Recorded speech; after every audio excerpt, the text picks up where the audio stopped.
할렐루야. 살아계신 하나님을 찬양합니다. 하나님 말씀 위하여 다시 한번 기도하겠습니다. 아버지 하나님, 예수님 안에 있는 그 생명을 우리가 보기 원하고 소유하기 원하며 우리의 삶 속에 적용하기를 원합니다. 그 생명이 우리의 삶에 능력이 되게 하옵소서. 감사드리며 예수님의 이름으로 기도드립니다.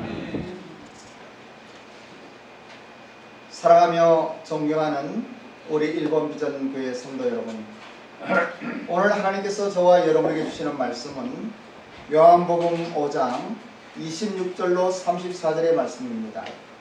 예수님 안에 있는 생명, 예수님 안에 있는 생명이라고 하는 제목을 가지고 살아계신 하나님의 말씀을 대원하기 원합니다. 일주일 동안 평안하셨습니까? 어제부터 오늘까지는 제바의 훈련 중입니다.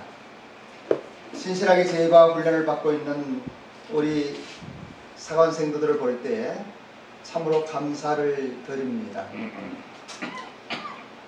오늘은 본문의 말씀을 이렇게 묵상하면서 제가 자주 드리는 말씀인데요, 참으로 그렇습니다. 정말 인생에 가장 좋은 것은 하나님이 주십니다.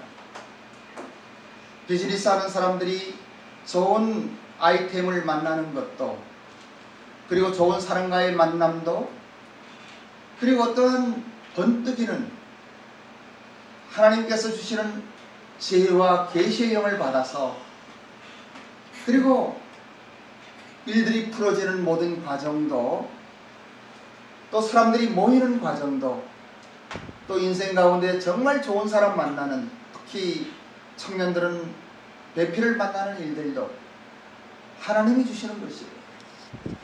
사실은 하나님은 모든 사람을 사랑하셔서 모든 사람에게 가장 좋고 행복한 길로 인도하십니다.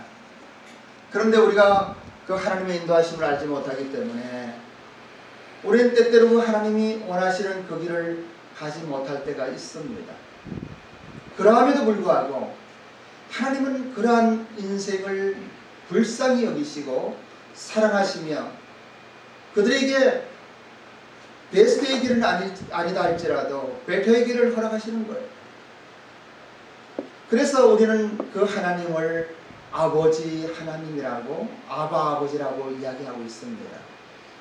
오늘의 본문의 말씀은 이 안식일 논쟁으로 이어지는 이 거대한 사건 속에서 예수님의 신성에 대한 선언이 계속되어 선언되고 있습니다. 하나님께서 예수님에게 생명을 주신 것뿐만이 아니라 심판을 할 수 있는 그러한 권한마저도 주셨다는 것이 이 요한복음 5장 전체에서 흐르는 내용입니다.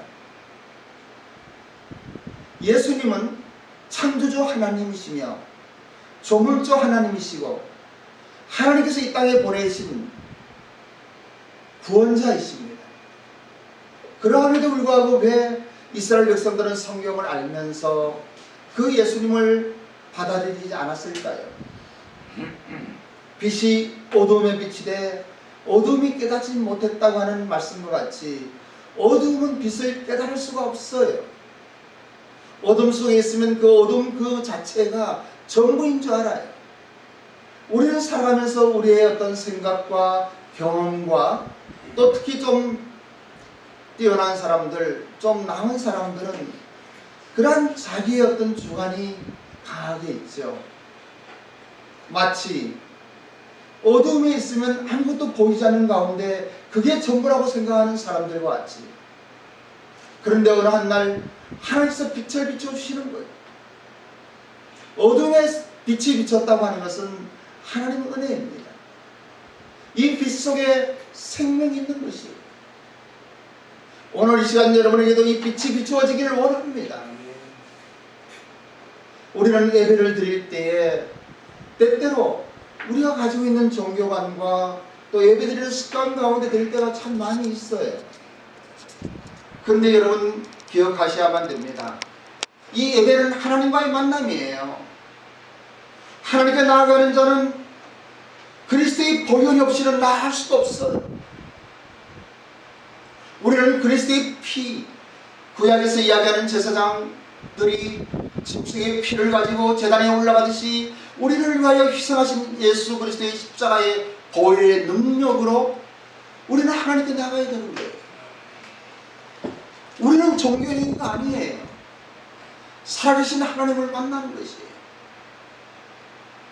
오늘의 본문의 말씀에서도 예수님은 본인이 어떤 분인지를 분명하게 말씀하십니다.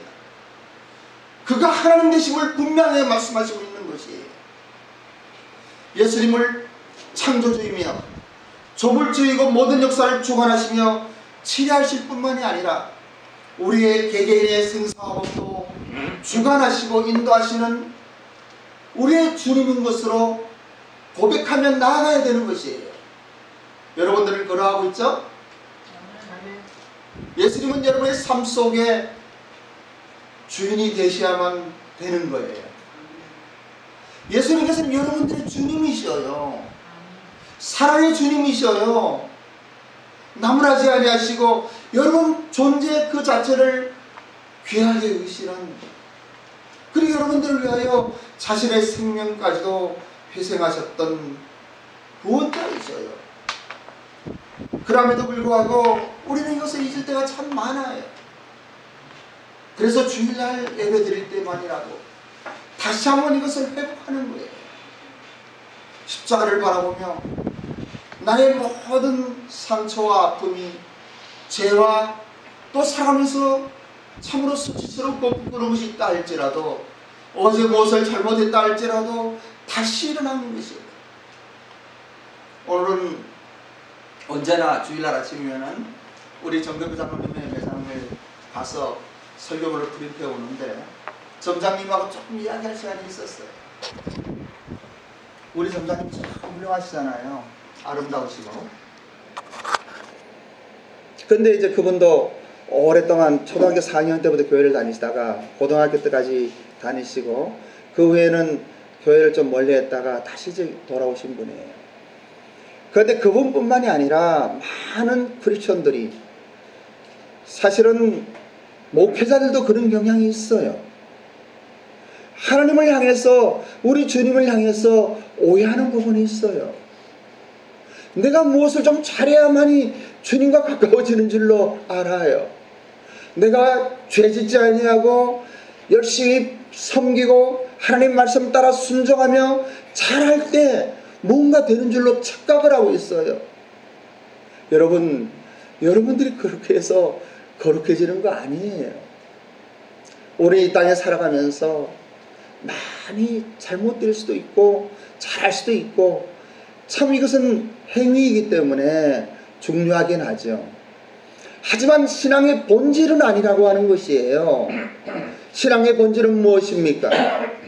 살아계신 하나님을 인정하는 거예요. 그 하나님이 지금도 살아계시다는 것을 확신하는 것이에요. 그리고 그 하나님께서 예수님을 보내주신 것을 깨닫는 거예요. 이 예수님이 나를 사랑하시는 주님인 줄 알아야 되는 거예요. 모든 여인들의 신랑 되시고, 아니 우리 교회의 신랑 되시고, 예? 신부를 아끼고 사랑하고, 이 신부가 다칠세라 그냥 수시도 눈을 떼지 않는, 마치 어머니가 어린 아이들, 사랑하는 나의 자녀들을 보호하듯이 공원에 놀러가서도 이 자기가 넘어질세라 이 자녀들을 살피는 이러한 우리 주님인 것을 알아야 돼요. 신앙생활이라고 하는 것은 그 주님과 동행하는 거예요. 그 주님과 함께 살아가는 것이에요. 언제나 주님을 기억하는 거죠. 여러분 그렇게 잘하고 있죠? 아멘? 아멘. 사실 잘하고 있어요. 때때로 놓칠 뿐이지. 다시 한번 생각해보자 이거죠. 정말 여러분의 삶 속에, 여러분의 모든 환경 속에 그 살아계신 하나님을 인정하십니까? 아멘? 여러분을 사랑하시는 그 주님을 여러분 참으로 주님을 모시고 계십니까? 아멘? 그리고 어떠한 환경 가운데서도 그 주님을 의지하고 있죠? 여러분의 그 모든 문제를 그 주님께 맡기고 있지요. 여러분의 모든 아픔을 그 주님께 맡기고 있지요. 아멘. 아멘. 예, 아멘. 그러면 어떠한 일이 일어납니까? 참된 신앙인의 삶의 모습이 나에게 나타나는 거예요. 어떠한 환경 속에서도 여유가 있는 거예요. 돈이 없고, 우리 이경문 집사님이 공항에서 일하는 모습을 사진을 이렇게 보내왔어요. 주일날 일을 하고 있는데, 근데 그분 생각하면서 감사함이 있더라고요. 주일날 일하면서도 목사님 이렇게 일하고 있습니다 라고 보내주는 그 마음 얼마나 감사한지 몰라요. 어떤 종교 행위가 아니에요. 그런다고 여러분 주일 예배 빠지라는 이야기는 아니에요. 이러한 것들이 우리의 신앙생활인데, 그러면 우리의 신앙생활 속에 어떻게 하면 좀 더 이 예수님과 동행하며 승리의 삶을 살 수가 있을까요? 자, 오늘의 본문의 말씀 요한복음 5장 26절로 29절의 말씀을 함께 합독하겠습니다. 함께 봉독합니다. 26절의 말씀부터 시작. 아버지께서 자기 속에 생명이 있음 같이 아들에게도 생명을 주어 그 속에 있게 하셨고, 또 인자됨으로 말미암아 심판하는 권한을 주셨느니라. 이를 놀랍게 여기지 말라. 무덤 속에 있는 자가 다 그의 음성을 들을 때가 오나니, 선한 일을 행한 자는 생명의 부활로, 악한 일을 행한 자는 심판의 부활로 나오니라. 이렇게 말씀하십니다. 여기에서 생명의 부활과 심판의 부활의 이야기는 다음에 이제 요한복음을 계속하고 있기 때문에 좀 더 자세하게 말씀드릴 시간이 있어요. 오늘 점장님 이야기를 좀 더 하는데, 점장님에게 우리 성도님들은 이 신약 성경의 어떤 구조를 좀 알고 있을까요? 했더니 모른다고 하는 거예요. 그분은 그래도 신앙생활 오래 했잖아요. 그래 생각하면서 사실은 제가 여러분들에게 그 신약 성경의 구조 정도는 이렇게 쉽게 알게끔 해드려야 되겠다 하는 생각이 들어서 그분에게도 물어봤어요. 신약 성경을 제일 먼저 피면 어디가 나옵니까? 모르셔요? 예? 마태복음이 나와요.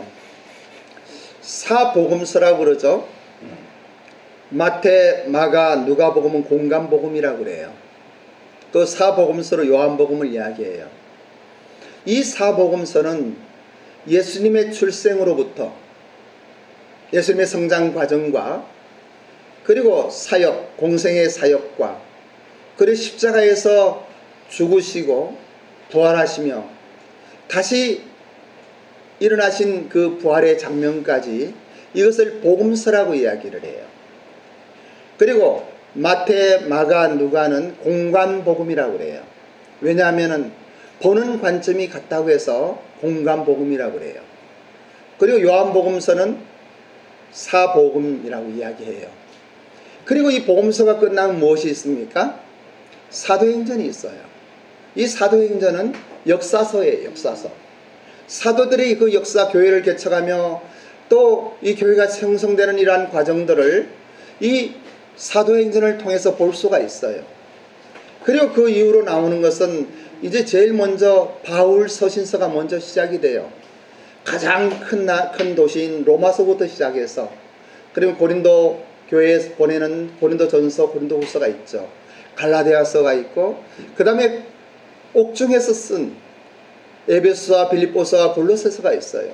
이렇게 쭉 바울의 서신서가 진행이 되면서 그 다음 히브리서가 나오고, 그 다음에 또 다른 사도들의 서신서가 나오는데 이 순번 참 중요한 거예요.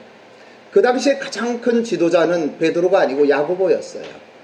야고보는 일찍 순교를 당합니다.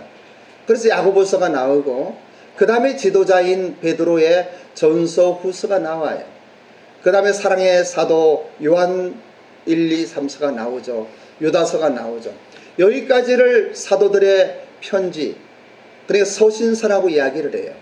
그리고 마지막으로 요한이 쓴 묵시록, 이제 예언되어지는 앞으로 일어날 모든 사건들, 그것을 이제 요한계시록이라고 기록하고 있습니다. 오늘은 우리는 이 요한복음을 가지고 이렇게 쭉 보고 있는데, 이 요한복음에 대해서는 참으로 많은 신학자들의 여러 가지 다툼도 있었고 역사적인 배경도 참 복잡해요. 사실은 우리는 정경이라고 그래서 우리가 지금 가지고 있는 39, 27이죠. 39는 뭐예요? 구약 성경의 39권을 이야기하는 거예요. 그 다음에 구구단으로 39, 27. 27은 신약 성경이 27권 있는 거예요. 그래서 66권이 있는데, 이 정경으로 들어오기 전까지는 이 성경은 모두가 파피루스나 이 짐승의 가죽으로 기록되어 있어서 이 사실은 복음서 하나만 해도 뭐 엄청난 분량이에요. 그것을 인쇄술이 개발이 되어서 이 종이가 되고 이렇게 되었죠. 그런데 여기에서 이제 초대 사도들의 그 초대 교회에서는 이 요한복음이 공간복음서하고 너무나 다르다는 이유로 이걸 정경에서 제외하려고 했었어요. 참으로 어처구니 없는 일이지만은 그렇게 성경학자들이 분류를 하려고 했었어요. 그런데 자세히 보니까 너무 쉽게 기록하면서도 신비하니까.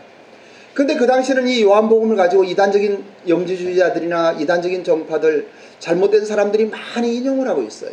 오늘날에도 이단 종파에 가면은 요한복음을 많이 인용하고 거기서 뽑아서 이거저거 해서 자기들이 논리를 주장하고 있어요. 그리고 요한계시록으로 연결을 시키고 있어요. 성경을 조금만 알면은 그들이 주장하는 그러한 것들 전후 문맥만 봐도 성경을 바로 알 수가 있어요. 여러분, 정말 요즘 시대는 너무 잘못된 사람들이 많아요. 영혼을 도적질하는 도둑들이 많아요. 예수님은 말씀하셔요. 양의 문으로 들어가지 않으면 도적이라고 이야기를 해요. 양의 문이라고 하는 교회를 이야기하는 거예요. 하나님이 이 땅에 오직 두 모임만 인정하셔요. 하나님이 친히 세우시고 치리하시고 인도하시는 오직 두 모임이 있어요. 하나는 가정이에요. 가정은 작은 교회예요. 또 하나는 교회예요. 교회는 큰 가정이에요.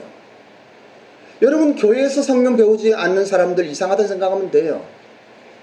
만일에 어느 성도님이 저에게 와서 박 목사님하고 뭐 이야기하면 저는 분명히 묻습니다. 자매님은, 형제님은 어느 교회 다니십니까? 그리고 저하고 일하는 의논하는 거 자매님의 목사님이 아십니까? 라고 이야기를 해요.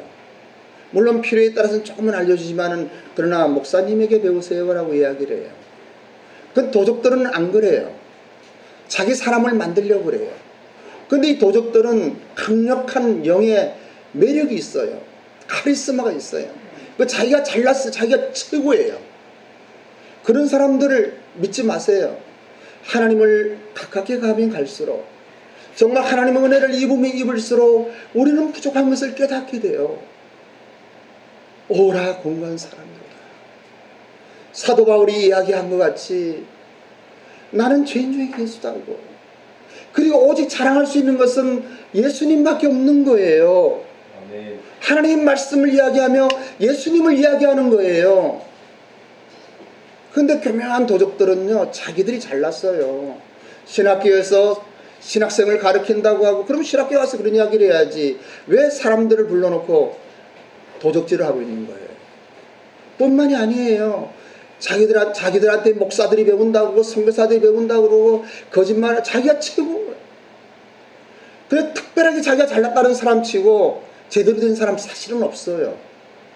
벼는 이글수록 고개를 숙이는 것 같이. 정말 하나님의 사람들은 알면 알수록 고개가 숙여지는 거예요. 그리고 심오하고 엄청난 하나님의 은혜 속에서 한 사람 한 사람이 얼마나 소중한지 몰라요. 그리고 그 사람이 가지고 있는 조그만 것들이 얼마나 큰지 몰라요. 그래서 그러한 것들을 존중해 주는 거예요. 합력하여 선을 이루는 거예요. 그런데 얼마나 그런 사람들이 많은지요. 이 요한복음이 그러한데 많이 이용되고 있습니다.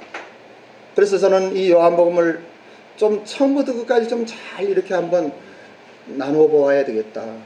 근데 하다 보니까 이게 너무 시간이 많이 걸리긴 하지만은 아직도 5장 끝나지 않았지만은 하고 있는 거예요. 그런데 중세교회 때 이러한 요한복음의 소중한 것을 깨달았어요. 그래서 신학자들은 이야기합니다. 성경학자들은 이야기합니다. 성서 중에 성서다. 경전 중에 경전이 이 요한복음이라고 이야기하는 거예요. 그리고 이 요한복음이 엄청나게 각광을 받아요. 그리고 많은 교회에서 이 요한복음이 선포되어지고 있었어요.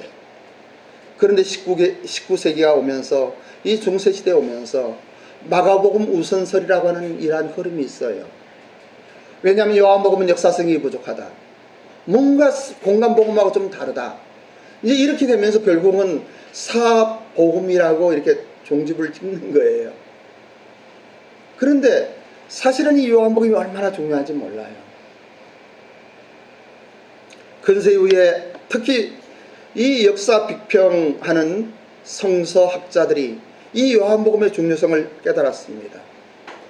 그리고는 요한복음뿐만 아니고 사실은 성경에도 기록되어 있어요.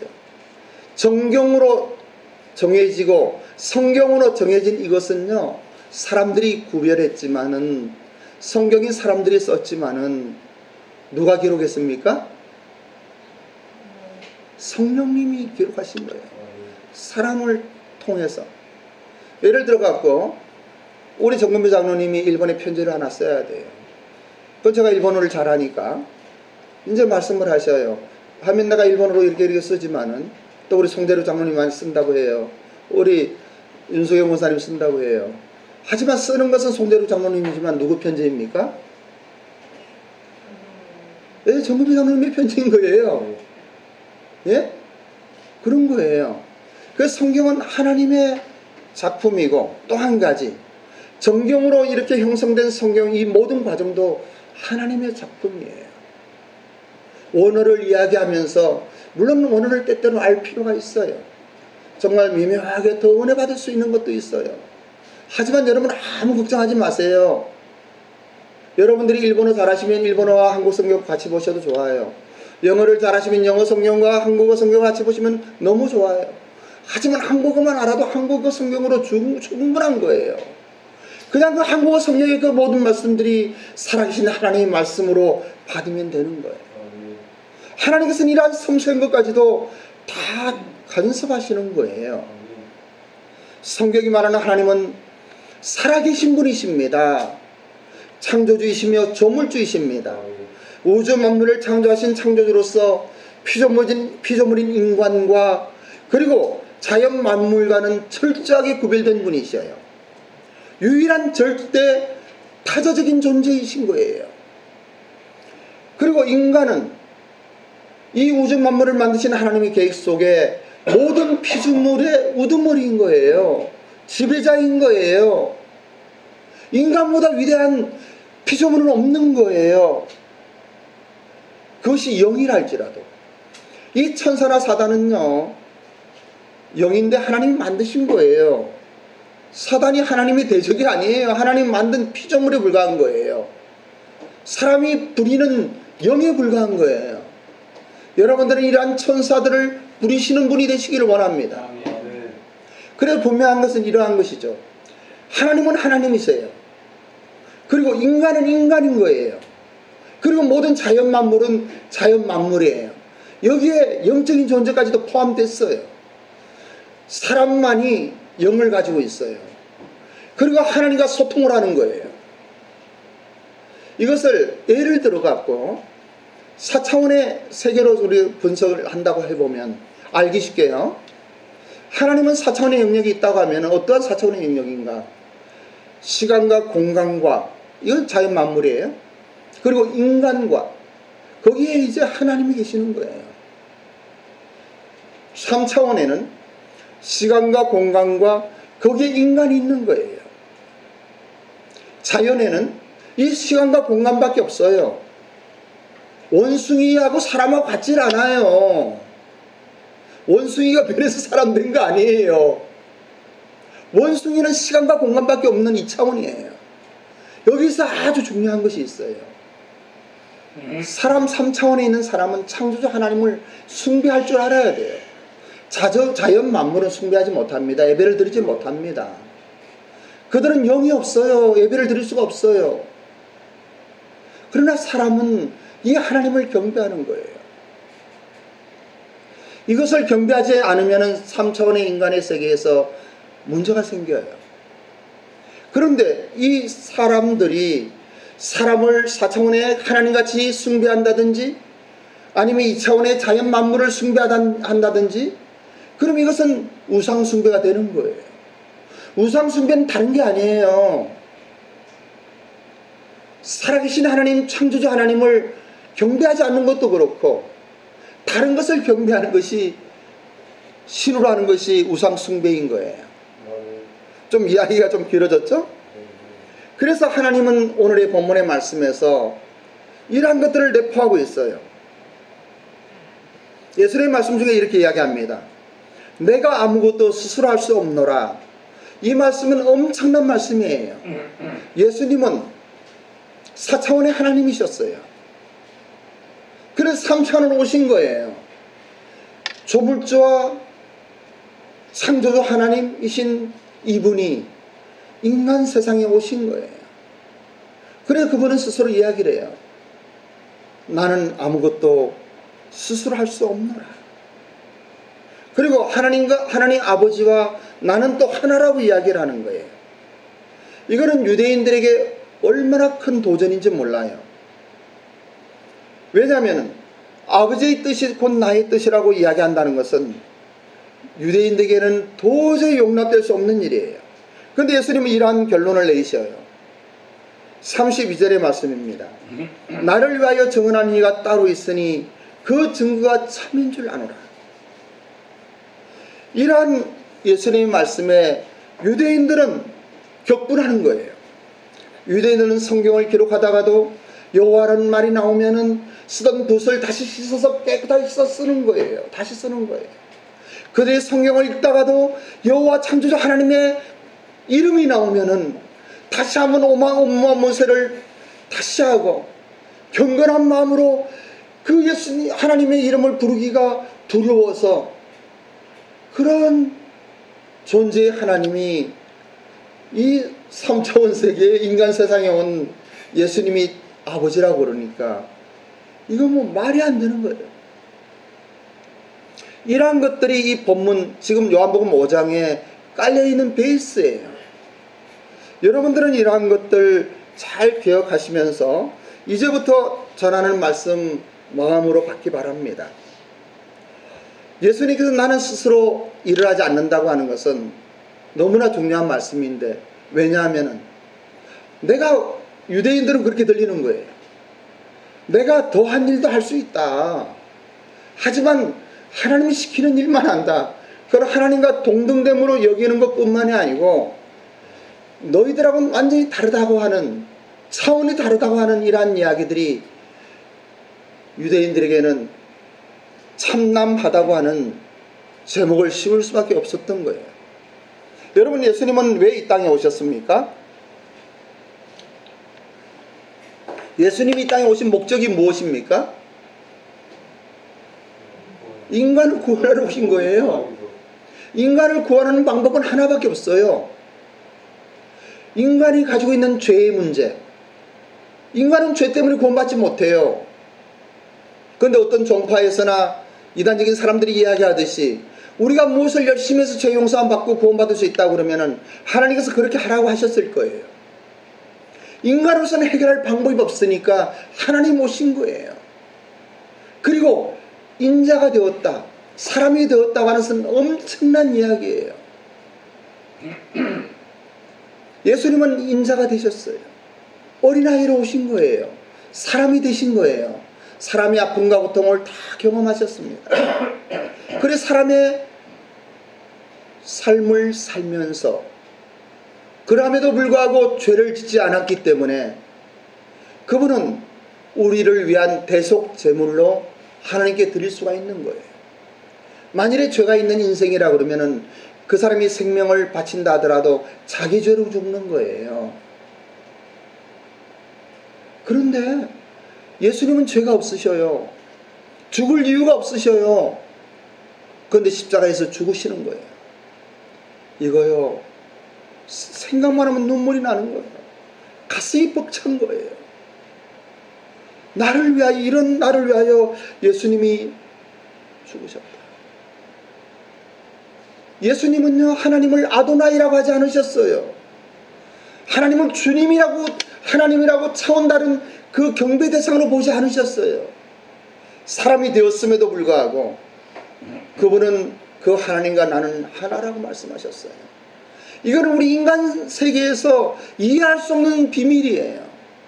어떻게 하나님이 인간 되시고 인간이 하나님이신가?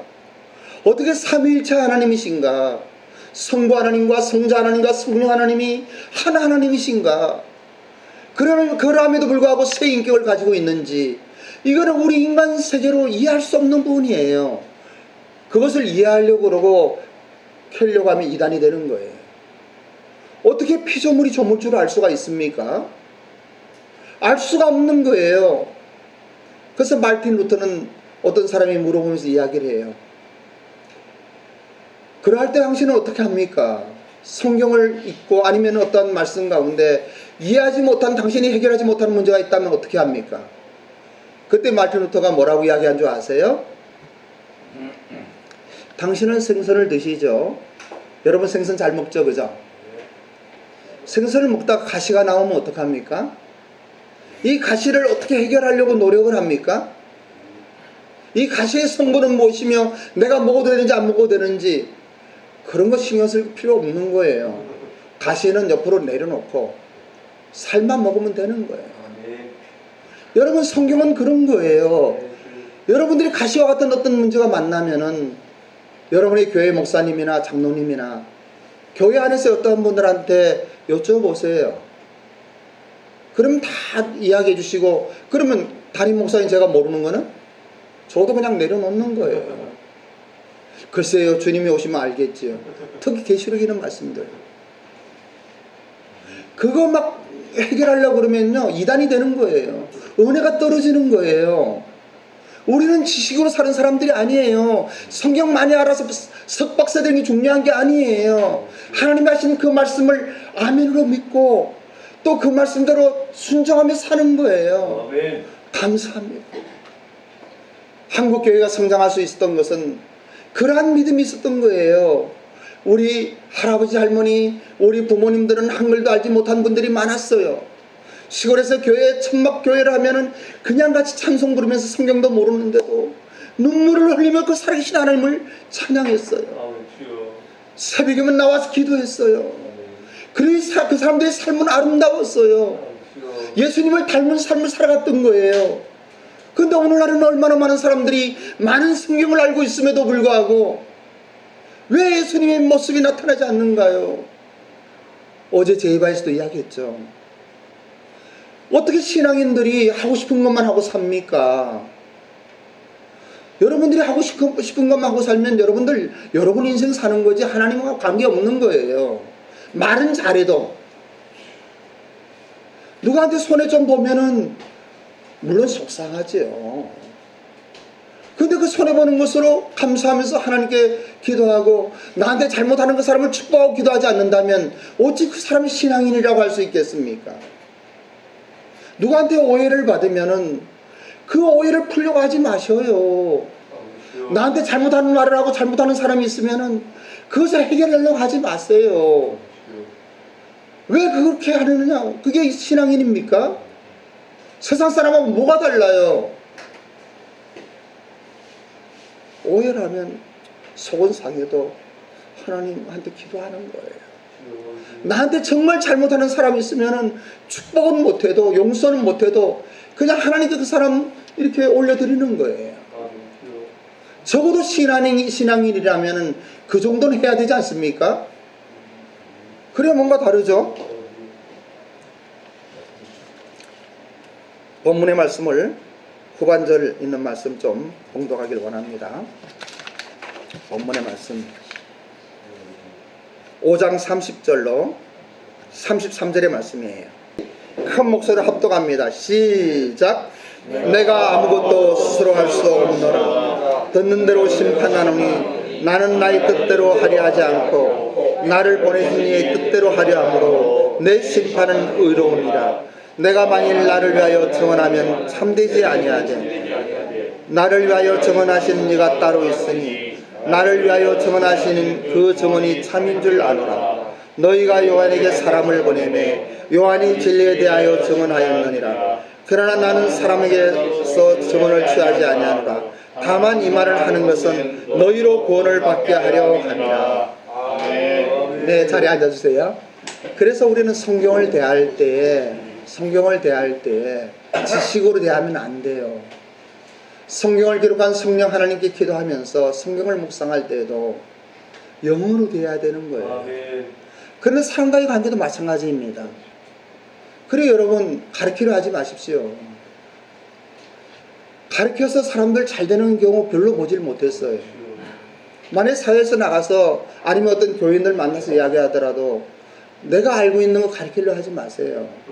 그냥 그분이 이야기하는 거 받아주고 조금 틀리면 조금만 이렇게 격려해 주셔요. 그리고 제일 중요한 것은 그분이 속해 있는 교회 장로님들과 목사님들에게 여쭤보면 잘 가르쳐 주실 것입니다 라고 이야기하셔요. 그리고는 그걸로 끝나지 마시고 그분을 위하여 기도해 주셔요. 우리는 얼마나 가르치려고 하는지 몰라요. 목사님 저도 그래요. 근데 저는 어느 날부터 사람들 가르쳐야 하지 않아요. 우리 윤석도 집사님한테도 마찬가지고 또 우리 김은석 집사님도 마찬가지예요. 저분들은 내가 목사인지도 모르고 저를 만났어요. 가르치려 하지도 않아요. 그때가 되면 사실은 나는 목사라고 그러는 거예요. 그 가운데 인간관계가 형성이 되는 거예요. 여러분들이 누구를 만나든지 무엇을 하든지, 근데 비즈니스 하는 사람이 비즈니스 라인 또 다른 거예요. 영적인 것은 혼적인 것이 아니라는 거예요. 지식으로 무엇을 할 수 있는 것이 아니라는 것을 알았으면 좋겠어요. 하나님이 하시는 영적인 거예요. 그냥 모르는 척 해주고 그냥 들어주고 그러면서 내가 받은 은혜를 이야기해 주면은 그거보다 좋은 거 없어요. 근데 얼마나 똑똑한 사람들이 많습니까? 얼마나 스피치를 강력하게 하는 사람들이 많습니까? 특히 교주적인 사람들, 이단 정파에 속한 사람들은 그런 매력이 있어요. 사람을 끄는 힘이 있어요. 그래야 영혼을 탈취하는 거예요. 그래야 도둑질하는 거예요. 사기꾼은 진짜보다 더 진짜 같아요. 가짜는 진짜보다 더 가짜 같아요. 말 발효했나요? 가짜는 진짜보다 더 진짜 같아요. 이래야지. 말 잘못했죠? 네. 가짜는 진짜보다 더 진짜 같아요. 그리고 영적인 거기 때문에 이 악한 영의 매력은요 대단해요. 사람의 영혼을 잡아서 결국은 패망으로 끌고 가는 거예요. 성경이 말하는 하나님은 정말 살아계신 하나님이셔요.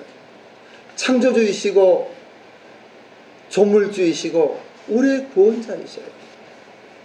우리의 모든 것을 아시는 분이에요. 나의 심령을 불꽃 같은 눈으로 보시는 분이에요. 이러한 분의 하나님의 은혜가 여러분의 삶 속에 생명으로 임하길 바라요. 아멘. 그것이 예수님 안에 있는 생명이에요. 세상을 비추는 빛인 것이에요. 이 생명이 여러분들에게 임하기를 주님의 이름으로 축원합니다. 기도하겠습니다. 자비로우신 주님, 본문의 말씀 온전하게 다 설명하지 못했지만 살아계신 하나님께서 우리 사랑하는 일본 비전교회 가족들에게 친히 말씀하여 주시고 은혜를 베푸실 것을 믿습니다. 감사드리며 예수님의 이름으로 기도드립니다.